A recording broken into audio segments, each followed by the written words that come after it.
అందరికీ నమస్కారం. కొత్త క్రైమ్ కథలోకి స్వాగతం. ఈ కథ పేరు డబ్బే ప్రాణం. రచన ఎం ఉదయభాను గారు. చదువుతున్నది దేవి. ఈ కథ మీకు నచ్చితే తప్పకుండా లైక్ చేయండి. ఇంకా కథలోకి వెళ్దామా? మేఘన కిచెన్లో వంట పనిలో నిమగ్నమై ఉంది. అప్పటికే ఆమె భర్త సుభాష్ 4-5 సార్లు మేఘనను కేకేశాడు. కానీ పని హడావిడిలో ఇవేవీ గమనించే స్థితిలో లేదు మేఘన. వంట త్వరగా పూర్తి చేసి కూతురు అంకితను స్కూల్కు పంపించాలని ఆరాటం ఆమెకు. ఎన్నిసార్లు పిలిచినా మేఘన సమాధానం వినిపించకపోవడంతో సుభాష్ తనే లేచి కిచెన్లోకి వచ్చి, ఏంటి ఎన్నిసార్లు పిలిచినా సమాధానం ఇవ్వవేంటి? నేనంటే అంత నిర్లక్ష్యమా అంటూ మేఘనను నిలదీశాడు సుభాష్. అబ్బే అదేం లేదండి, వంట జాసులో వండి మీ మాట వినలేకపోయాను. చెప్పండి, ఇంతకీ ఏం కావాలి మీకు? నొచ్చుకుంటూ అడిగింది మేఘన. నాకు కాదు కావాల్సింది, మీ అమ్మాయి అంకితకు. అంకితకా? ఏం కావాలట? దూరంగా నిల్చున్న కూతుర్ని చూస్తూ అడిగింది మేఘన. తన స్కూల్ ఫీజు కట్టాలట. అవునా అన్నట్టు కూతురు వైపు చూసింది. అవును మమ్మీ, 2 రోజుల్లోగా ఫీజు కట్టకుంటే పేరు తీసేస్తామన్నారు చెప్పింది అంకిత. ఎంత కట్టాలి? మనం 6 నెలలుగా కట్టట్లేదు, సుమారు 10,000 వరకు ఉండొచ్చు. అంకిత మాటలు వింటూనే అవాక్కైంది మేఘన.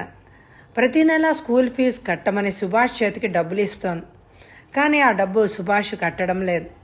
ఆ విషయం చిన్నపిల్ల అంకిత ముందు వాదించడం ఇష్టం లేక, నువ్వు స్కూల్కి వెళ్ళు, 2 రోజుల్లో నేను కడతాలే అంటూ నచ్చ చెప్పి అంకితను స్కూల్కి పంపించింది.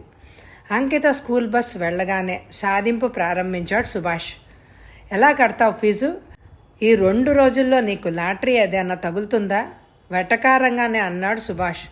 నా నగలు తాకట్టు పెట్టి కడతాను, అంతేగాని మీ అమ్మగారిని మాత్రం అడగనంటావు. ముమ్మాటికి అడగను.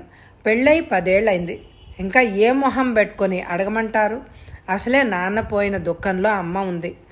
అమ్మకు ఆసరాగా ఉండాల్సిన మనం ఇంకా ఆమెను బాధ పెట్టడం నాకు ఇష్టం లేదు అంటూ కరాఖండిగా చెప్పింది మేఘన. అయితే నా బ్రతికేం కావాలి అంటూ నిలదీశాడు సుభాష్. మనకి వ్యాపారం అచ్చిరాలేదండి, దయచేసి నా మాట వినండి. ఏదైనా చిన్న ఉద్యోగం చేసుకోండి, ఉన్నంతలో తృప్తిగా ఉందాం. అంటే నన్ను ఒక గుమాస్తాలాగా బ్రతకమంటావా? నా ఉద్దేశం మిమ్మల్ని బాధించాలని కాదు. ఒకరి ముందు చేయి చాచకుండా ఉంటే చాలు. మనకేం కార్లు మిద్దెలు అక్కర్లేదు అంది.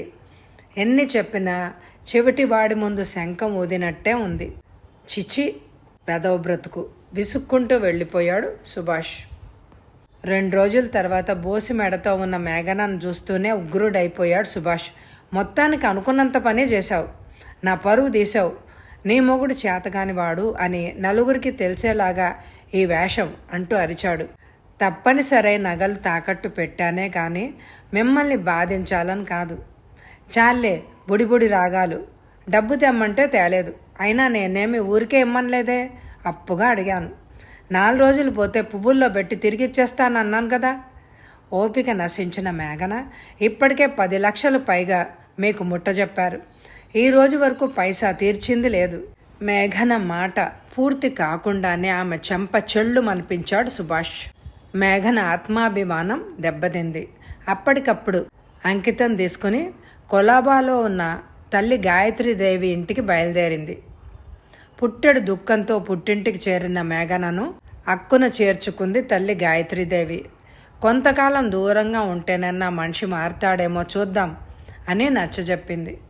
4 రోజుల తర్వాత సుభాషు తనకై తానే మేఘన ఇంటికొచ్చాడు.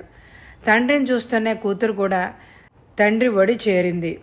జరిగిన దానికి విచారిస్తున్నాను, నువ్వు ఇంట్లో నుంచి వెళ్ళిపోతే నాకేమీ తోచట్లేదు, పద మన ఇంటికి బయలుదేరదాం అన్నాడు సుభాష్. ఆ మాత్రం అనునయ వాక్యాలకే పొంగిపోయింది మేఘన. తల్లితో భర్త వెంట వెళ్తానంది.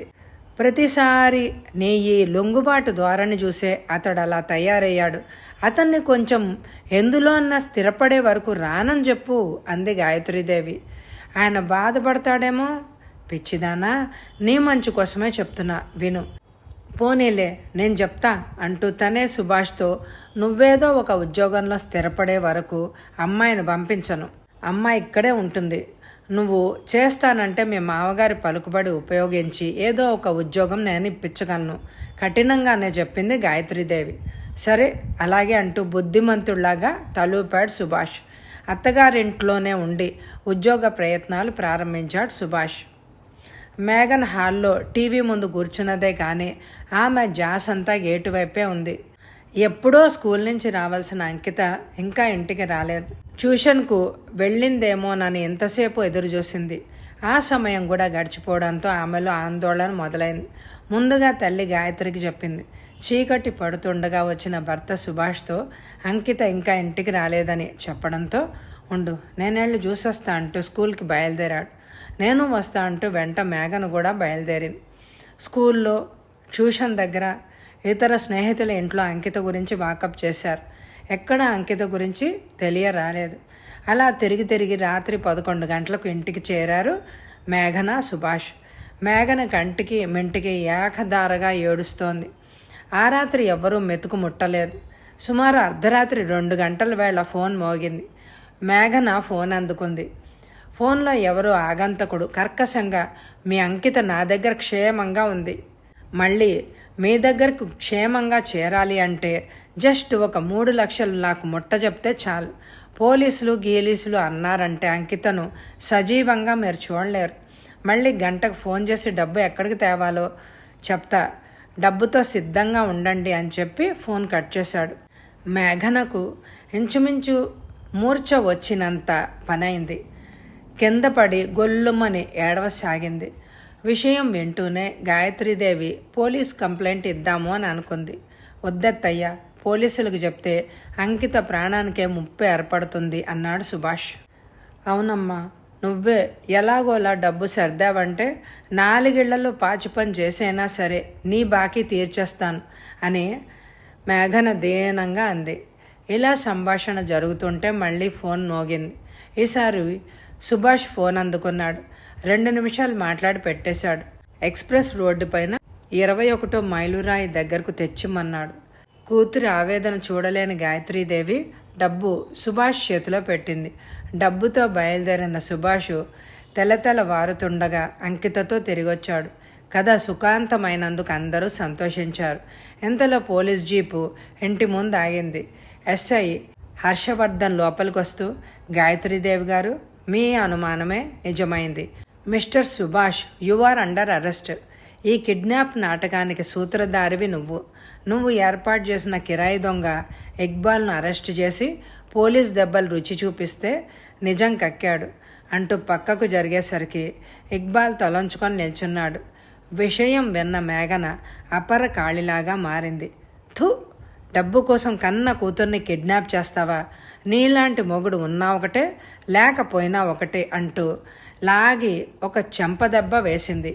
పోలీసులు సుభాష్ని అరెస్ట్ చేశారు.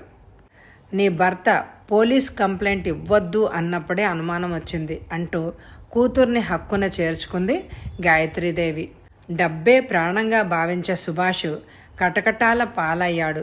కేసు విచారణలో ఉంది. కథ సమాప్తం. ఈ కథ మీ అందరికీ నచ్చిందండి? అయితే తప్పకుండా లైక్ చేయండి.